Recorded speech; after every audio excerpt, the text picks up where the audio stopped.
Hello everyone. देखिए अब numericals करते हैं ratio of intensity of maxima and minima के। देखो इसमें फर्स्ट क्वेश्चन जो है हमारे पास वो क्या कह रहा है, if the two slits in Young's experiment have width ratio 1:4, deduce the ratio of intensity at maxima and minima in the interference pattern। मतलब आपको रेशियो निकालनी है intensity at maxima and minima, मतलब ये वाली intensity at maxima and minima ये चाहिए हमें। ठीक है, तो देखो सॉल्यूशन में चलते हैं हम इसके। Intensity of maxima to the minima चाहिए हमें, क्लियर। और जिसका फॉर्मूला होता है हमारे पास ए प्लस बी का whole square and A minus B का होल स्क्वायर। अब जो हमें यहाँ पर दिया हुआ है वो क्या दिया हुआ है, विड्थ रेशियो दी हुई है 1:4। तो विड्थ रेशियो के लिए ये है हमारे पास फॉर्मूला, ठीक है, W1/W2। तो देखो W1/W2 ये इक्वल होता है आपके पास I1 अपॉन में I2 एंड इक्वल टू ए का स्क्वायर अपॉन में बी का स्क्वायर, ये होता है। ठीक है, और जिसकी वैल्यू अब हमें दे दी है, मतलब W1/W2 की वैल्यू दी हुई है ना, वो कितनी दी हुई है 1:4, दैट इज़ 1/4 दी हुई है। तो यहाँ से देखो हमें क्या हेल्प मिलेगी, यहाँ से ए और बी की वैल्यू मिल जाएगी हमें। देखो जरा कैसे, देखो ये वाली वैल्यू ले लेते हैं हम। देखो W1/W2 1/4 है, तो ऑब्वियस बात है A² by B² भी क्या होगा हमारे पास 1/4 होगा, क्योंकि ये फॉर्मूला हमें पता है। ठीक है ना, ये तीनों इस तरीके से रेशियो इनकी इक्वल आती है। ठीक है, तो यहाँ से देखो जरा आप A² अपॉन में बी का स्क्वायर इक्वल टू में 1/4 हो जाएगा। ठीक है, अब देखो जरा यहाँ पर, देखो जरा हमने क्या किया, इनके स्क्वायर हटा दिए, स्क्वायर हटाए हैं तो इस साइड इसका रूट हो जाएगा, और इस इधर से B² का हटाएंगे स्क्वायर तो इधर भी रूट हो जाएगा 4 का। ठीक है, या फिर आप इसको ऐसे लिख सकते थे A/B इक्वल टू में रूट में 1/4। ठीक है ना, ये तो पता ही है आपको, जब स्क्वायर हटते हैं तो दूसरी साइड क्या हो जाते हैं, स्क्वायर रूट हो जाते हैं। ठीक है, तो √1 क्या होता है हमारे पास 1 होता है, और √4 क्या होता है 2 होता है। तो A/B आ गया हमारे पास 1/2। तो अगर यहाँ से हम देखें जरा आंसर, देखो इसको क्रॉस मल्टीप्लाई करो तो ये आपके पास यहाँ से 2A इधर आ जाएगा और ये B1 के साथ मल्टीप्लाई हो जाएगा, मतलब B की वैल्यू कितनी आ गई हमारे पास 2A आ गई यहाँ से। ठीक है, अब देखो यही चीज़ हम यहाँ पर करेंगे। देखो आई मैक्स अपॉन में आई मिनिमम। ठीक है, देखो A की वैल्यू हमारे पास A ही रहने देंगे। ठीक है, प्लस में B की वैल्यू आई है यहाँ से कितनी 2A, तो 2A यहाँ पर पुट करो, और यहाँ पर A माइनस में B की वैल्यू है 2A, ये आ गई। ठीक है, इसका स्क्वायर इसका स्क्वायर, तो देखो A + 2A इज़ 3A का स्क्वायर, और A - 2A मतलब कि माइनस के A का स्क्वायर, ये बनेगा।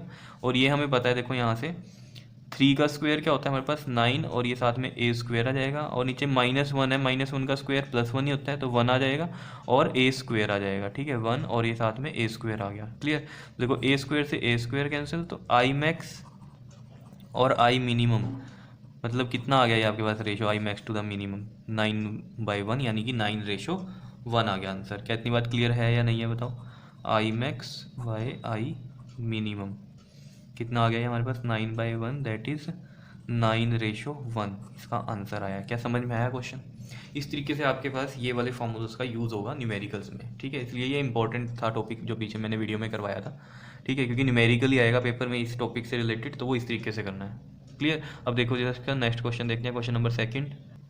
देखो क्वेश्चन नंबर सेकंड में क्या कह रहा है आपको, light waves from 2 coherent sources of intensity ratio कितनी है 81:1 है।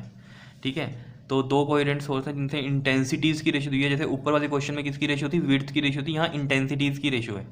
और कैलकुलेट क्या करना है आपको, the ratio of maxima and minima in the interference pattern. तो सेम है क्वेश्चन, लेकिन बस इंटेंसिटीज़ की यहाँ रेशो है, जैसे ऊपर वाले क्वेश्चन में विड्थ की रेशो दी हुई थी। तो बिल्कुल सेम ही तरीके से करना है। देखो जरा मैक्सिमा और मिनिमा की रेशो का फॉर्मूला क्या होता है आपके पास, आई मैक्स अपॉन में I minimum is equal to होता है A + B का होल स्क्वायर अपॉन में क्या होता है A - B का होल स्क्वायर होता है। इस तरीके से होता है। ठीक है, तो यहाँ पर देखो आपको जो फॉर्मूला है गिवन, ये वाला विड्थ वाला और ये इंटेंसिटीज़ ये एम्पलीट्यूड्स इस तरीके से गिवन होता है। ठीक है, तो यहाँ से देखो ये फॉर्मूला लगाएंगे अगर हम, W1/W2 इज इक्वल टू में I1/I2 equal to A² by B² होता है। ठीक है, और इंटेंसिटीज़ की रेशियो मतलब I1/I2 है, तो ये कितना दिया हुआ है आपको 81/1 दिया हुआ है। तो यहाँ से A और B की वैल्यू निकल जाएगी। देखो जरा, देखो विड्थ की रेशियो दी हुई थी तब भी A और B की वैल्यू निकल जाती है, और अगर इंटेंसिटीज़ की रेशियो तब भी A और B की वैल्यू निकल जाएगी। ठीक है, तो देखो यहाँ से A² अपॉन में B², क्योंकि सब इक्वल है ना, इस वजह से इसको इसके इक्वल भी रख सकता हूँ A²/B² की इस वजह से। ठीक है,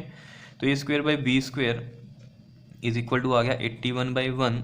देखो ये चीज़ समझते हो ना, ये इक्वल क्यों है, देखो ना A²/B² I1/I2 के इक्वल है ना, I1/I2 के, तो I1/I2 की वैल्यू 81/1 है, तो ये इसके भी इक्वल होंगे। तो ये आपको पता है, जब स्क्वायर हो तो दूसरी साइड के हो जाते हैं स्क्वायर रूट हो जाते हैं, तो A/B हो जाएगा, और ये रूट में क्या चला जाएगा इधर 81/1। तो A/B कितना आ जाएगा, देखो आपके पास ये 81 का रूट कितना होता है 9, और 1 का रूट 1 ही होता है, तो 9/1 आ गया। तो यहाँ से देखो ज़रा a इंटू 1a और ये b की वैल्यू कितनी है, b इसके साथ मल्टीप्लाई हो जाएगा ना 9 के साथ, तो ये 9b आ जाएगा। ठीक है, तो a की वैल्यू आ गई 9b, तो ये यहाँ पर पुट कर देंगे। अब देखो ज़रा, देखो ऊपर जैसे b की वैल्यू ले रहे थे हम, ठीक है, यहाँ बस a की वैल्यू आ गई है तो फ़र्क तो कुछ नहीं है। वहाँ b की वैल्यू आई थी तो b में पुट कर दी, यहाँ a की वैल्यू आई है तो यहाँ a में पुट कर देंगे। तो ये देखो ये आ जाएगा 9b प्लस में b, और ये आ जाएगा नीचे 9b माइनस में b का स्क्वायर। एक्चुअली में सेम वैल्यू चाहिए होती है हमें यहाँ पर, b में हो जाए या फिर a में, ताकि ये माइनस प्लस हो जाए ना आपस में। तो ये कितना आ गया देखो 10b का स्क्वायर अपॉन में ये कितना आ गया 8b का स्क्वायर। तो यहाँ से देखो ज़रा 10 का स्क्वायर 100 और b स्क्वायर आ जाएगा, 8 8 दा 64 और इधर से ये b स्क्वायर आ जाएगा। ठीक है, तो ये देखो b स्क्वायर से b स्क्वायर कैंसिल, 100/64। ये देखो ज़रा यहाँ से अगर हम इसको 4 से कर दें डिवाइड, 4 2 ज़ा 8, 4 5 ज़ा 20, 4 1 ज़ा 4, 4 6 ज़ा 24, तो ये बनता है। ठीक है, तो 25/16 आ गया ये हमारे पास I max to the I minimum. Clear, तो इसका मतलब क्या है, रेशो क्या आ गई हमारे पास 25/16 आ गई। कितनी बात क्लियर है। इस तरीके के क्वेश्चन आते हैं पेपर में, तो ये चीज़ बड़ी इंपॉर्टेंट थी आपके पास। ठीक है, तो ये ध्यान से करने इस तरीके के क्वेश्चन। क्लियर, और मेन कहानी क्या थी इसमें आपके पास, जो ये पिछला टॉपिक था, एक ये फार्मूला और ये फार्मूला, बस फिर तो क्वेश्चन हो ही जाना है। क्लियर कर लोगे। Okay ji, thank you.